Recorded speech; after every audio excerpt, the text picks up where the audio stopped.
It looks like Marvel got some help at the box office this coming November because Dune Part 2 is actually going to be pushed back from November of this year to April of 24, which is obviously not only a big deal just because of the fact that the Marvels is no longer going to have that competition happen to contest with Dune, but also Dune was supposed to get all the IMAX screens in the country, which means that the Marvels wouldn't have had any of those premium screens, which actually get a bigger ticket price for the studio. So, I mean, this is a big deal for them, but this is something I did not see coming. In fact, I made a video about this probably a few weeks back saying about how Dune is going to be taking all the IMAX screens, and I don't think that they're actually going to delay it. Well, color me shocked. I was wrong about that one. One of the reasons I was saying I didn't think Dune was going to give that up was because they had, I think it was something like 6 to 8 weeks of having full access to all the IMAX screens, with the only real competition against them would have been the Marvels.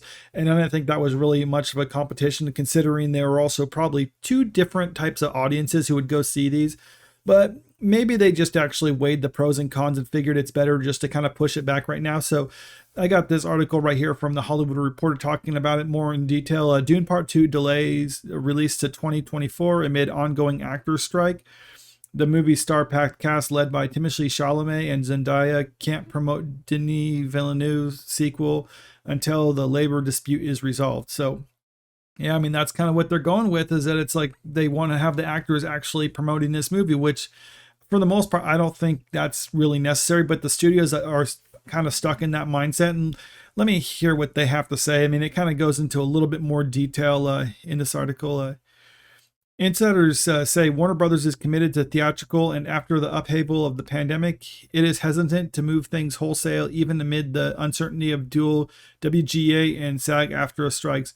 A movie like Dune, which boasts a star-packed cast led by Timothée Chalamet and Zendaya, would be challenged in terms of fulfilling its box office potential without a strong global publicity push by talent.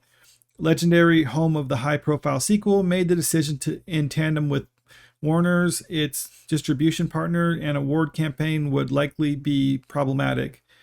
So yeah, I mean, that was really it. I mean, they have a big cast of this. I mean, yeah, anyone who's seen the first movie knows. I mean, it was a pretty big cast to this. I mean, with a lot of names that people like. So I guess I figure, like, yeah, they need to have all these people kind of championing the movie. And it's kind of interesting considering the first movie, which had like $165 million budget, which in all honesty, that blew me away when I heard it. I thought it was probably over like 200, 250, but no, they really made good use of their budget for this. But even then, it still only made around $402 million globally, which was pretty low considering. But as a kind of a side note, I mean, this was simultaneously also released on HBO Max because it was kind of at the height of the pandemic. So that's not the greatest circumstances for this. So that's probably why, I mean, I think they made some money, all things considered, but it's still not as good as what it could have made. But at the same time, you look at the Rotten Tomato scores for it, it actually did really good amongst audiences and critics. And just for me personally, I didn't actually watch this movie in the theaters. I didn't watch it for maybe like 6 months ago or something like that, and I actually loved it. So now I am excited to see it on IMAX. So I am disappointed to see that it's not going to be released this November, because I was probably going to go see it, and now I have to wait until April, which, okay, I mean, that's fine. I mean, I've waited this long, I can wait again. I mean, I'm not in a huge rush. I mean, I guess this is the one casualty of the strikes that are actually going on as Dune gets delayed. But anyway, I mean, if that's what's going to happen, if they felt that that's what's best, then fine, they feel that's what's best. I mean, I think it'll only just kind of develop or build up some more momentum going into next year, especially at that time of the year. There's usually not a whole lot of other competition. And in fact, other movies are being delayed as well, just to kind of in tandem with it.